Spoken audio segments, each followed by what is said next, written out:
Sign এক্সের derivative আমাদের বার করতে বলেছে with respect to cos x.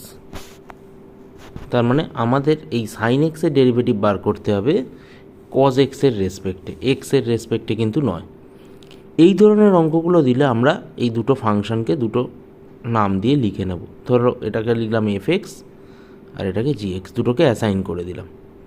Car derivative বার করতে বলেছে? সাইনের, তার মানে ডিএফ। কার রেসপেক্টে? কজ এক্সের রেসপেক্টে, তাহলে ডিজি। এই জিনিসটা আমাকে বার করতে হবে। তাহলে এটাকে আমি লিখতে পারবো ডিএফ ডিএক্স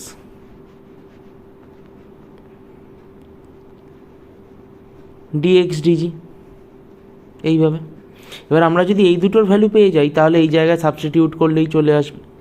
এখন যে অঙ্কটা দেওয়া রয়েছে সেই অঙ্ক থেকে আমরা খুব সহজেই যেটা পেয়ে যাব ডিএফ ডিএক্সের ভ্যালু। ডিএফ ডিএক্স কত আসবে? ডিএফ ডিএক্সটা আসবে